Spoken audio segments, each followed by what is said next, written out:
Okay, we're live. Great.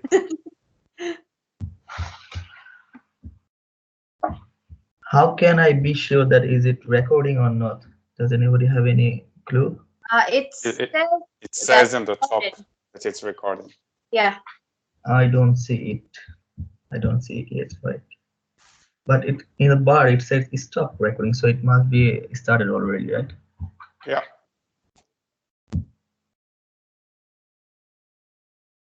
Okay, let's start. Okay, so welcome everyone to our second team meeting. It's today 29th September, and everybody is participating. So let me go through the agenda first. We have the introduction, and then we will present the strategy canvas of Neste and the main differences versus main competitors. Then we will discuss together the benefits and requirements of value and strategy canvas. And lastly, we will discuss one of the most important learning object, how to utilize this blue ocean framework with the value strategy canvas.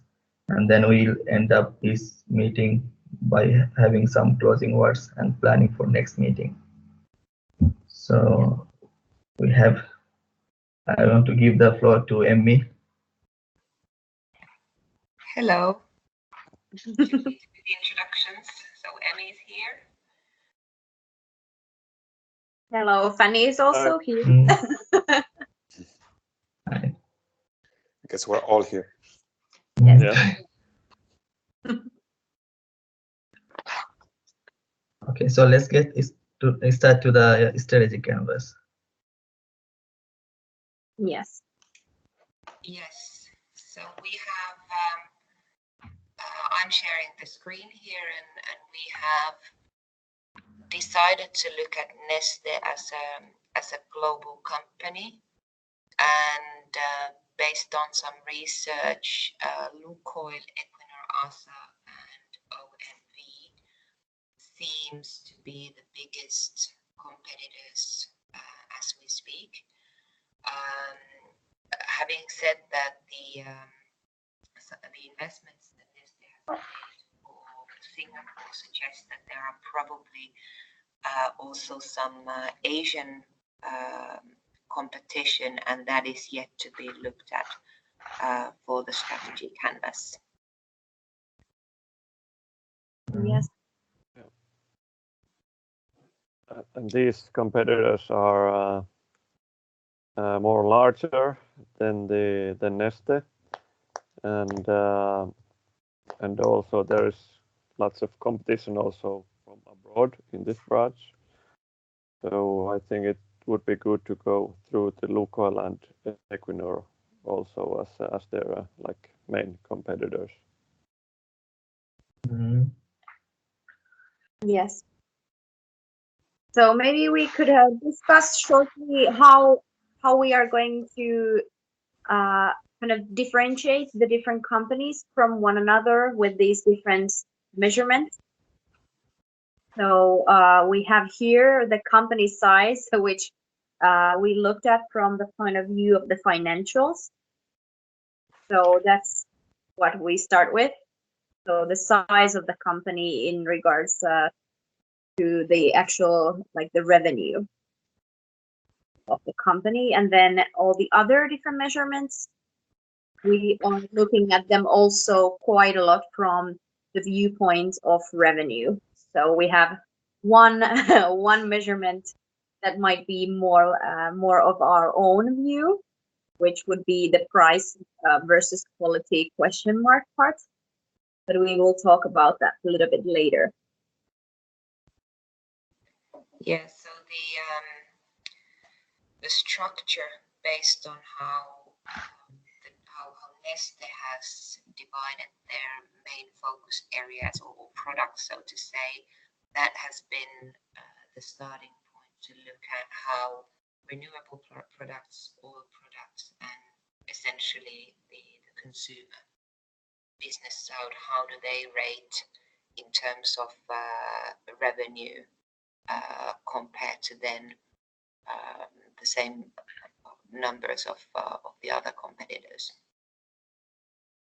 Yeah, and after these three renewable products, oil, and marketing and services, the price and quality was, as we discussed earlier before this meeting, was a bit difficult to measure. So maybe we should discuss something about that. And on the sustainability side, Neste is doing quite well because they were in the most sustainable companies 2019. They were ranked third. So I think that's a really positive thing as in Neste's strategy. Yeah. What do you think about the price and quality? Should we keep it this way in this presentation? Yeah, I think it's difficult for now to decide how we measure quality. Like the price, okay, we have, but it needs a little bit more research what we can do with quality. Will it be like across the products or like the whole portfolio? Yes, and as I mentioned before, so maybe perhaps the other measurements are quite objective and based on numerical data, but the price/quality could be a little bit more of our kind of overall perspective of the company and how it's doing their business and what's the quality. So it might not be based only on numerical data, but also on our viewpoints. But we will kind of define that as we go. So this is a raw draft of our strategy canvas. So that will be defined more later. So, yeah. And also, I guess yes. No, please go ahead. I mean, I was wanted to say that price is also something that also represents the quality. If something is like a little bit higher price, we believe in that price that, okay, maybe I'm getting the qualityful thing. So this price and quality, yeah, we have to measure the numerical award numbers and everything. Yes, and to build on that, the blue ocean model tends to always have the price as one of these viewing points in this model. And it's very easy to do if you look at, let's say, household goods or the price of milk or what have you. But when we're looking at very B2B side or mainly B2B side of business, nobody actually knows at what price they are, for example, buying the oil or selling them to consumers. So, you know, we basically need to compare apples and pears anyway. But the idea was that if we, during the investigation of these competitors, if we find some mutual aspect that we could say and rationalize why we would give, let's say, Lukoil a higher score on quality than Equi or NASA, then we will define that metric and then present that across the competitors. yes. And one point that I remember that we spoke about the sustainability, as we discussed already, that Neste is doing quite well, but to rate the other companies in regards to sustainability. So we are going to look also at kind of if we don't get that much data or numbers, so when we can look at their reports and then see how much they are going to invest, what kind of projects they are going to have in the future. So then we can kind of see which one of the companies or which companies actually are trying to invest in sustainability in the future. So it's of course about the present, but also about the future of the company.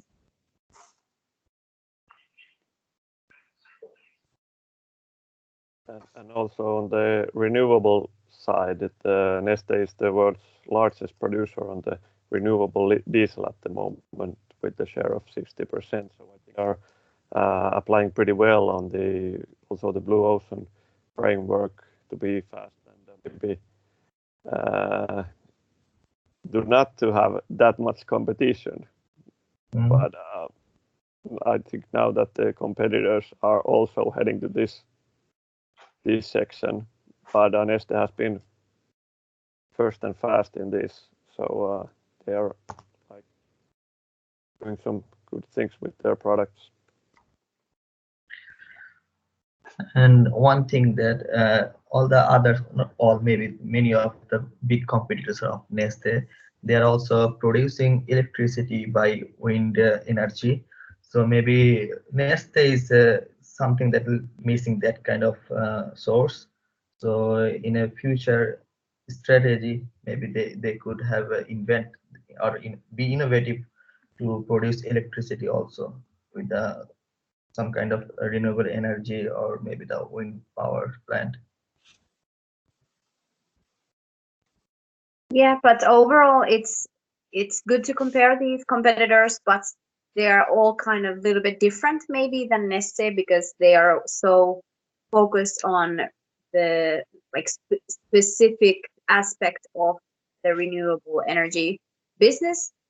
But I think we can still do some comparison with the strategy canvas.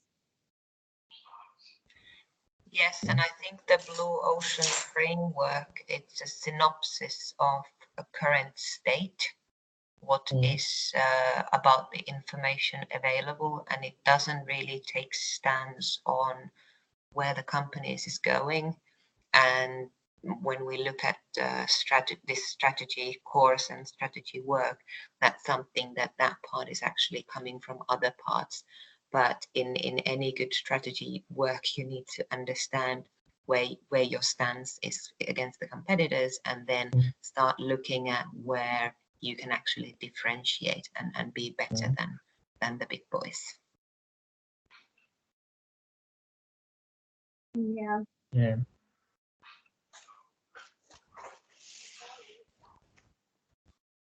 So should we move on the agenda? What did we still have to discuss? So on the list we had some benefits and requirements of the strategy canvas. But I think we kind of went through that quite well. I think we're on the same page that just as you said, Emmy, it's like just something like to get an overall picture of the industry or the biggest competitors.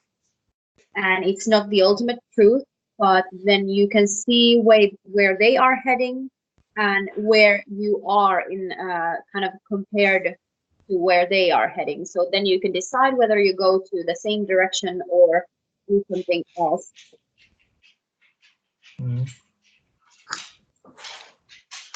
I think now we can discuss for minutes that how we can utilize this Blue Ocean framework with our How next many minutes strategy. have we left? Actually, we have 2 minutes. Actually, we have 2 minutes left. So. Right.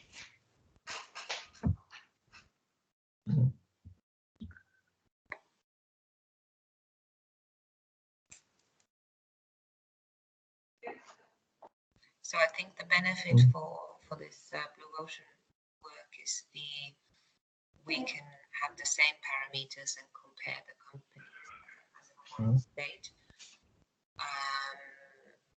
But like I said, it doesn't take what their strategies are and how they perhaps differ. You would probably need to kind of canvas every single year in order to understand where the movement is. But I think that's coming from other parts of the strategy work with different tools that we're looking at during this course. Yeah, and also kind of when we look at the whole Blue Ocean framework and the strategy canvas, what it's for, it's to really define what you're going to do next. So in Neste's case, I think we're going to kind of make a little analysis for Neste and see what they could do. So then in the Blue Ocean strategy, there was this kind of like eliminate, reduce, raise, and create. So I think they are doing quite well with that because they are doing the renewable energy, but we could make some suggestions for Neste, these kind of like idealistic suggestions for them on the basis of our work on the strategy canvas and see where they're going. So I think the idea of the blue ocean strategy is to kind of look at all the possibilities and decide which ones you will take and go from there.